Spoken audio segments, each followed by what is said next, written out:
Assalamualaikum warahmatullahi wabarakatuh. Alhamdulillah, assalatu wassalamu ala rasulillah, Muhammad bin Abdillah, wala hawla wala quwata illa billah, amma ba'du. Sahabat Zakat TV yang dirahmati Allah subhanahu wa ta'ala, apa kabar iman Anda hari ini? Doa dan harapan kami, semoga keimanan kita senantiasa meningkat dari hari ke hari. Dengan meningkatnya keimanan, kita berharap kita menjadi pribadi-pribadi yang tumbuh dan berkembang, kuat dan kokoh, serta mampu melahirkan buah-buah kebajikan. Ibarat sebuah pohon, sebagaimana yang Allah Subhanahu wa Ta'ala gambarkan, asluha tsabit wa far'uha fis sama. Akarnya menghujam dalam ke tanah dan dahan-dahannya menjulang tinggi ke angkasa. Tu'ti ukullaha kullahinin bi'idni rabbiha. Dan pohon itu memberikan buahnya di setiap musim atas seizin Tuhannya. Demikian pun dalam kehidupan seorang insan. Sebelum kita meninggal dunia sebagai seorang mukmin, tentu kita harus melahirkan generasi-generasi yang kuat, generasi-generasi yang soleh, generasi-generasi yang beriman kepada Allah Subhanahu wa Ta'ala. Oleh karena itu, dalam kesempatan yang berbahagia ini, kita akan berbicara tentang sosok pria qawiyul amiq, yakni sosok seorang pria yang kuat dan bisa dipercaya.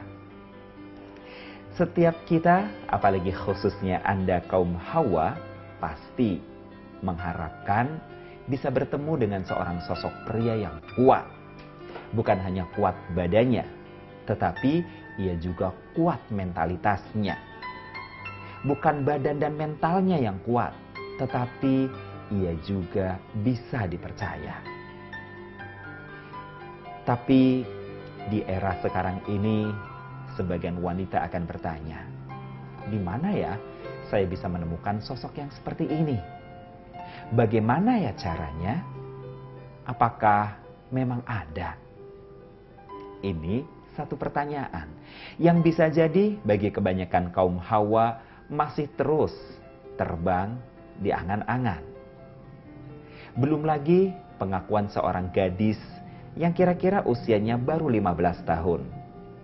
Gadis ini berkata, "Pak, dari sekian banyak teman-teman saya di kantor yang pria, saya mencoba bertanya kepada mereka." Saya bertanya balik, "Kenapa kamu bertanya kepada mereka? Pertanyaan apa yang kamu sampaikan?" Gadis ini menjawab, "Saya bertanya karena saya ingin tahu apakah remaja zaman sekarang sosoknya masih orsinil sebagaimana pada saat ia dilahirkan." Kedua, yang saya tanyakan kebanyakan jelas remaja Islam, teman-teman main saya, dan juga teman-teman sekolah saya. Saya ingin tahu apakah orsinalitas yang mereka miliki, sikap perilakunya tetap bersih, sebagaimana agama mereka yang mengajarkan tentang kebaikan, tentang budi pekerti yang luhur, tentang sikap perilaku yang sesuai dengan nilai-nilai Islam yang murni dan suci. Saya tidak bertanya jauh, Pak. Saya hanya bertanya tentang perbuatan mereka, apakah mereka merokok atau tidak. Ternyata rata-rata 4 dari 5 remaja yang saya tanya, mereka mengatakan paling tidak mereka pernah merokok. Bagi seorang gadis yang masih lugu dan suci ini, dia sangat mendambakan sosok seorang pria yang betul-betul bersih, betul-betul utuh.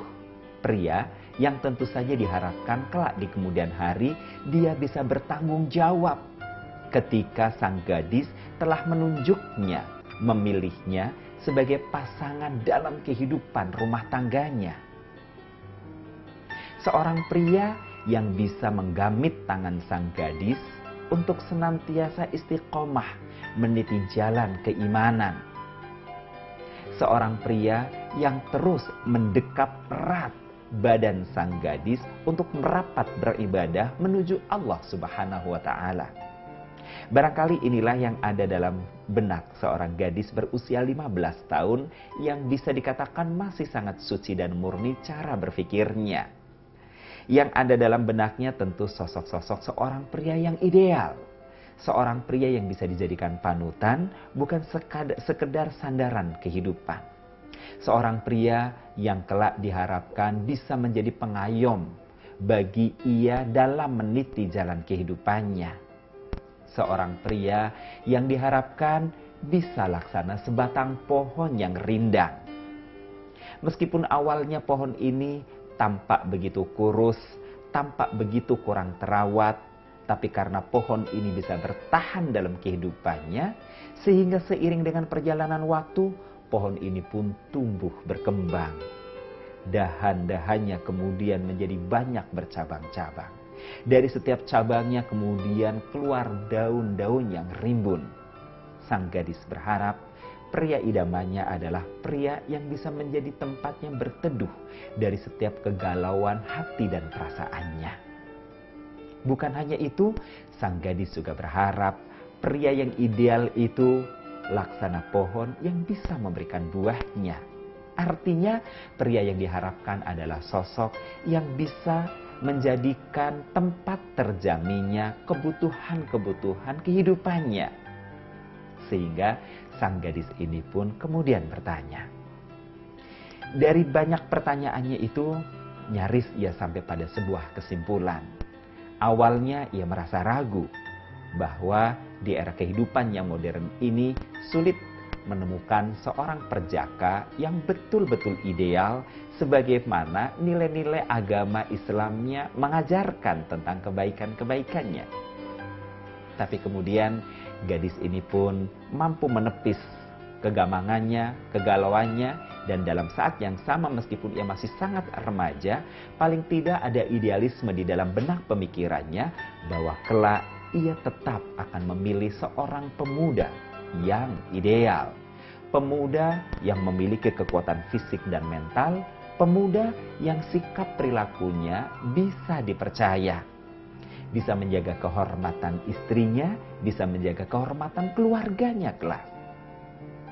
Maka sang gadis ini pun kemudian bergumam, paling tidak masih ada 1 dari 4 remaja yang bisa diharapkan masih tumbuh dalam ruang-ruang yang orsinil. Sahabat Zakat TV yang dirahmati Allah Subhanahu wa Ta'ala, tahukah Anda, pemuda yang akan tumbuh dan berkembang dalam suasana orsinalitas, mental, perilaku, keyakinan, adat, budaya, serta kebiasaan sangat dipengaruhi pada lingkungan mana ia terlahirkan. Dan pada lingkungan keluarga yang bagaimana ia tumbuh dan berkembang. Tak terkecuali bagaimanakah sikap pendidikan yang dia terima dari lingkungan keluarga yang telah membesarkannya. Ini sangat berpengaruh. Belum berhenti sampai di situ. Pemuda yang akan tumbuh menjadi pemuda qawiyul amiq, pemuda yang kuat dan pemuda yang dipercaya, adalah seorang pemuda yang ketika pada fase kehidupan remajanya telah tertempa dengan berbagai macam dinamika dan problematika kehidupan. Problem hidup seperti apakah yang dilalui oleh seorang pemuda ini? Akan saya lanjutkan selepas yang berikut. Tetaplah bersama kami.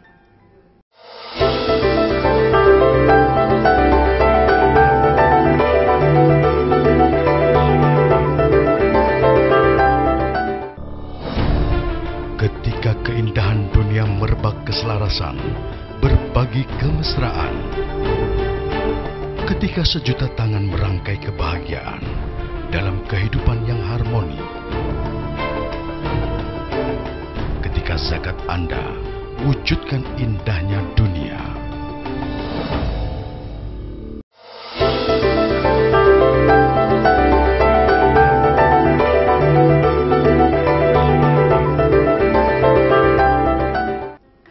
Terima kasih Anda masih bersama dengan Asmara di Zakat TV bersama dengan saya.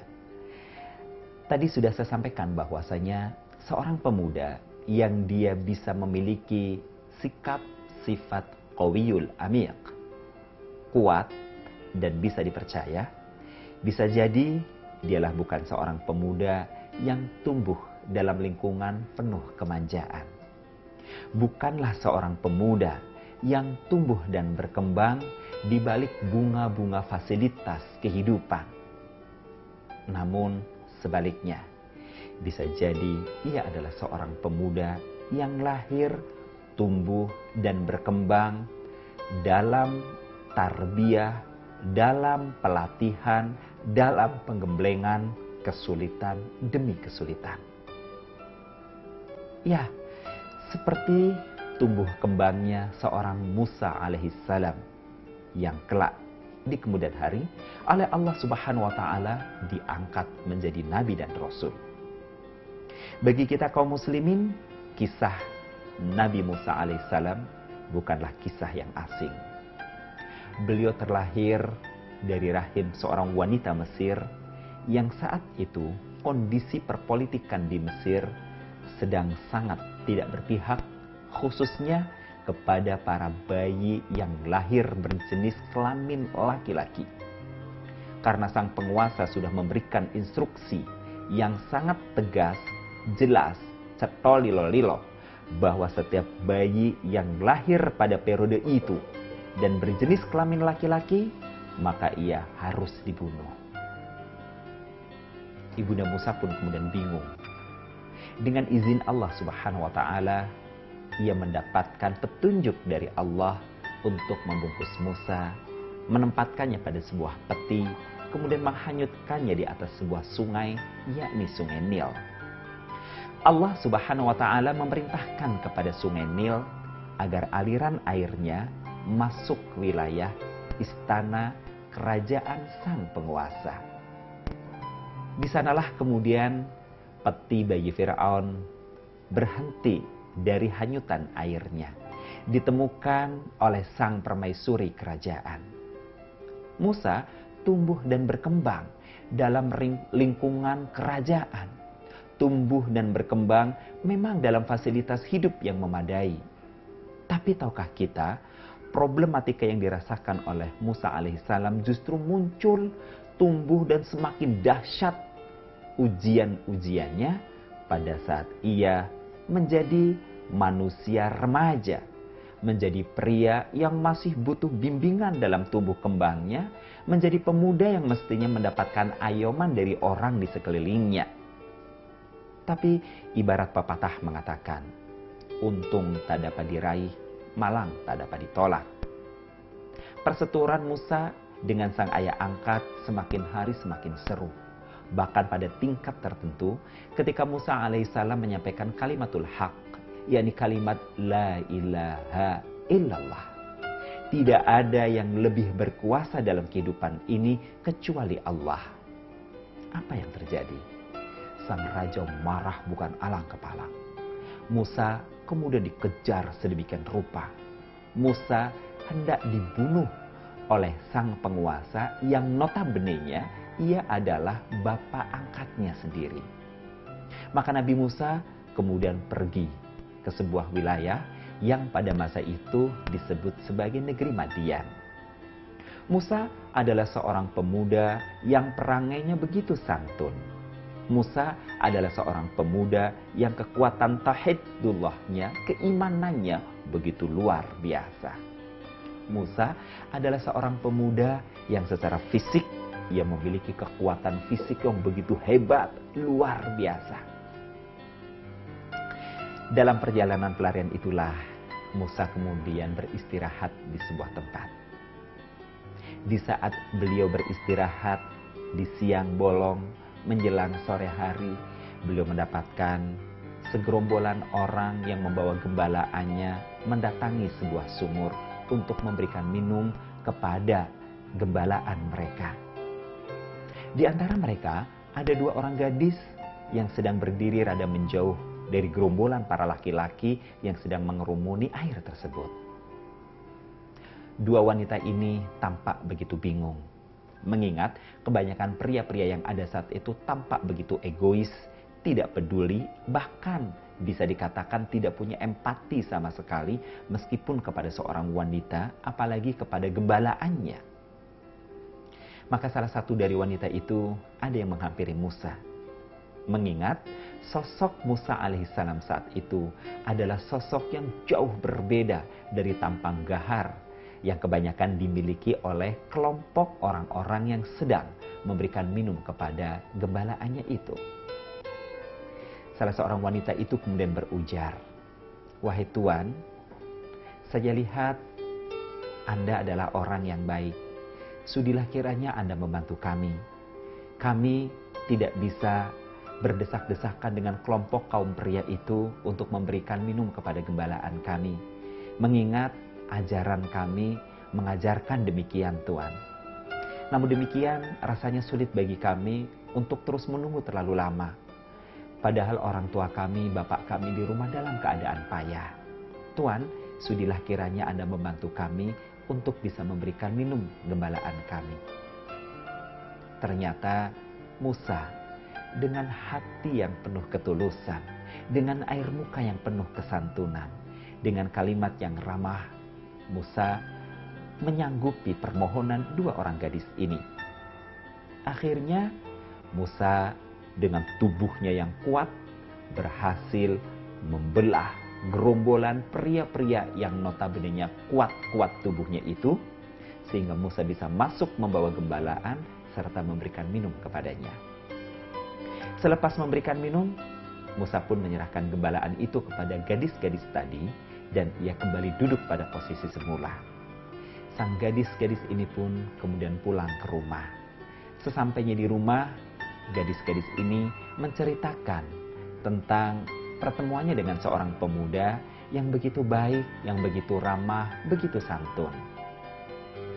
Mendengar penuturan anak-anak gadisnya ini, maka sang ayah kemudian meminta kepada sang gadis untuk mengundang pemuda itu ke hadapannya. Maka dengan serta-merta, kedua gadis ini datang menemui Musa. Dan mereka berkata, "Tuan, sebagai tanda terima kasih ayah kami mengundang Anda untuk datang ke rumah kami." Dalam riwayat ini disebutkan, ketika Rasulullah Musa alaihissalam berjalan bersama dengan wanita-wanita ini, beliau berada pada posisi di belakang sang wanita, mengingat beliau tidak tahu sama sekali jalan yang menuju ke rumah orang tua sang gadis-gadis tersebut. Namun di perjalanan, dua gadis yang berjalan di depan Musa itu kainnya tersingkap karena tertiup angin, dan pada saat itu serta-merta pula Musa langsung membuang mukanya. Musa tidak mau melihatnya. Bahkan Musa kemudian meminta posisi ditukar. Musa meminta agar Musa berjalan di depan gadis-gadis itu. Perilaku yang seperti ini semakin membuat gadis-gadis tadi tertarik. Musa kemudian tibalah di hadapan orang tua mereka yang bernama Syuaib. Apakah yang akan dilakukan oleh Syuaib kepada Musa atas perbuatannya kepada dua orang anak gadisnya itu? Akan kita lanjutkan selepas yang berikut ini.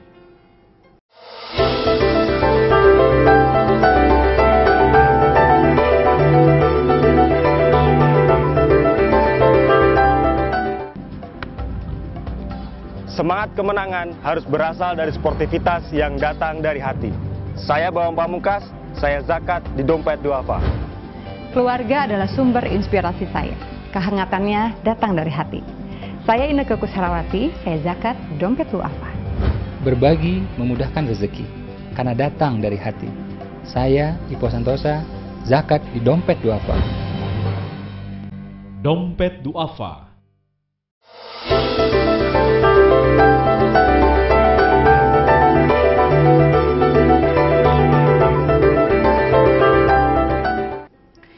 Terima kasih Anda masih bersama dengan Asmara di Zakat TV. Kita sedang berbincang tentang sifat pria qawiyul amiq, yakni sifat seorang pria yang kuat dan bisa dipercaya. Begitu Musa tiba di depan Nabi Syuaib alaihissalam, kalau dalam kisah ini disebutkan beliau adalah seorang nabi, maka kedua anak gadis Syuaib ini berkata kepada sang ayah yang kemudian diabadikan dalam Al-Quranul Karim. Dalam surah Al-Qasas ayat 26 Allah menyebutkan, qalat ihdahuma ya abatis ta'jirhu. Kedua gadis itu atau kedua anak gadis itu berkata kepada ayahnya, ya abatis ta'jirhu, wahai ayahku, angkatlah ia sebagai pelayan kita atau sebagai pelayanmu. Inna khairam man istajar talqawiyul amiq. Sesungguhnya engkau mengangkat seseorang menjadi pelayanmu yang baik adalah seseorang yang qawiyul amiq, seseorang yang kuat dan bisa dipercaya. Sehingga Nabi Syuaib menawarkan kepada Musa, wahai anak muda, sudilah kiranya engkau bekerja bersama dengan saya. Jika kau bisa bekerja dengan saya, niscaya kelak di belakang hari nanti saya akan memberikan upah yang sangat baik untukmu. Bekerjalah selama 8 tahun, dan aku kelak akan menikahkan salah satu putriku kepadamu. Jika engkau menggenapkannya menjadi 10 tahun, maka itu adalah keutamaan yang kau berikan kepada kami. Nabi Musa begitu tekun melaksanakan tugas dan tanggung jawabnya sesuai dengan perjanjian awal sampai akhirnya, sehingga dengan izin Allah Subhanahu wa Ta'ala, Nabi Musa pun kemudian dinikahkan dengan salah satu gadis-gadis yang soleh dan yang cantik bermata jeli itu. Sahabat Zakat TV yang dirahmati Allah Subhanahu wa Ta'ala, inilah barangkali salah satu karakter yang harus dimiliki oleh Anda, khususnya pria-pria mukmin.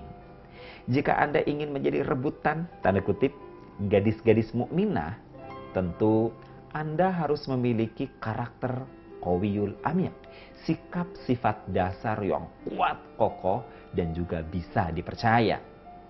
Seorang pemuda yang ia rajin merawat tubuhnya dengan senantiasa menerpa olahraga yang mampu menjaga kekuatan badannya, yang mampu menjaga kesehatan fisiknya. Sehingga fisik Anda kaum pria tetap menjadi fisik yang begitu bugar, fisik yang senantiasa tampak bersemangat untuk memikul beban-beban berat dalam kehidupan. Sehingga dari tampilan fisik saja, seorang wanita yang melihat Anda, dia akan punya kepercayaan, sudah tumbuh keyakinan bahwa inilah sosok pemuda yang baik. Maka benarlah apa yang disabdakan oleh Rasulullah Sallallahu Alaihi Wasallam yang berbunyi, Innallaha habba, sesungguhnya Allah mencintai seorang mukmin yang qawi. Atau dalam versinya yang lain, Rasulullah tegas menyebutkan al-mu'minu qawi khairan. Seorang mukmin yang kuat fisiknya itu adalah baik.